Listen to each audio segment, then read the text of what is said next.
भगवान अंश रूप में शेष जी, जिन्हें अनंत भी कहा जाता है, स्वयं पधारे। आनंद स्वरूप शेष जी के गर्भ में आने के कारण देवकी स्वाभाविक ही देवकी माता को बड़ा हर्ष हुआ, परंतु कंस शायद इसे भी मार देगा, मार डालेगा, इस भय से उनका शोक भी बढ़ता रहा। विश्वात्मा भगवान ने देखा और योग माया को बुलाया। योग माया के द्वारा कहा कि देखो आप जो है शंकरषण जी इस बार माता देवकी के गर्भ में प्रवेश हुए हैं, आप उनको रोहिणी के गर्भ में ले जा करके आकर्षण करके स्थापित कर दो। माता महामाया ने ऐसा ही किया। बाद में सबको हल्ला हुआ, भाई देवकी का गर्भपात हो गया। कंस ने कहा चलो अच्छा ही हुआ, एक हत्या करने से बालक के मुझे छुट्टी मिला, वो पहले ही मेरे भय से मृत्यु को प्राप्त हो गया।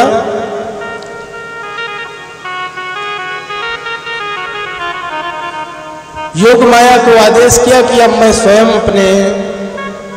स्वयं माता देवकी गर्भ से अवतार लेने वाला हूं और आप भी जाकर के गोकुल में नंद जी के यहाँ कन्या के रूप में जन्म लीजिए।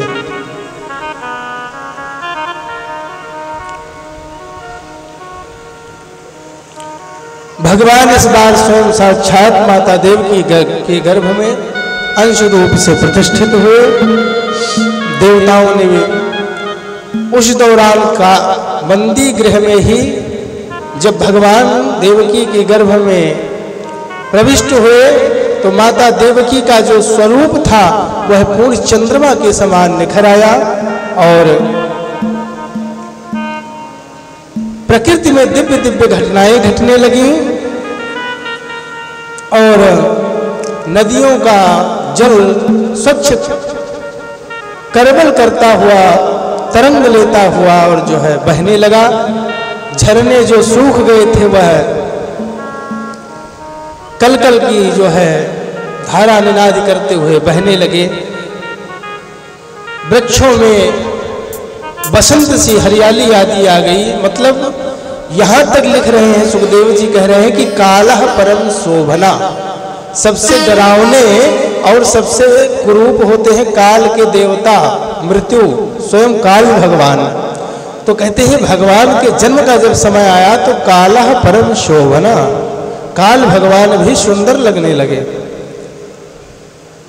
सरोवर में नीले कमल खिल गए, आकाश से रिमझिम करके बूंदें गिरने लगी और गर्भस्थ भगवान की स्तुति करने के लिए ब्रह्मा आदि सभी देवता वहां उपस्थित हुए और भगवान का जन्म होने वाला है। देवता लोग ठाकुर जी को बुला रहे हैं, ठाकुर जी का स्वागत के लिए आवाहन कर रहे हैं। कैसे? स्वागतम कृष्णा सुस्वागतम कृष्णा, स्वागतम कृष्णा, स्वागतम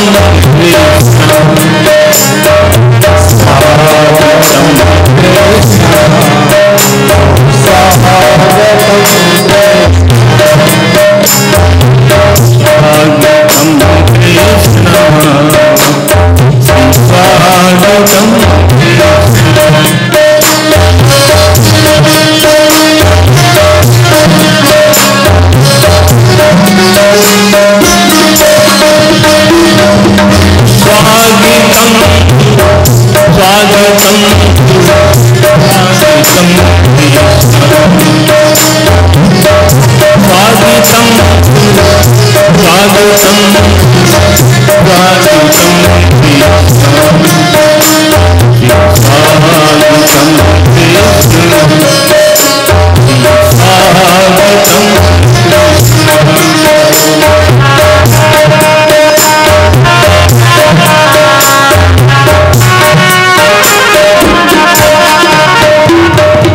सत्य परम सत्यम सत्यस्य योगी विहितं च सत्यस्य सत्यं सत्यमेतं सत्यात्मकं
हम राह उसी की तका करते हैं। कविता सविता नहीं जानते हम, मन में जो आया तो कथा कहते हैं। मन में जो आया तो कथा कहते पढ़ते उनके पद पंकज में, चलते चलते जो थका करते हैं। उस भारत रूप दिया करते, उसकी छवि छाप थका करते हैं। छवि छाप थका करते। स्वागतम कृष्ण शरणागतम कृष्ण, स्वागतम स्वागतम स्वागतम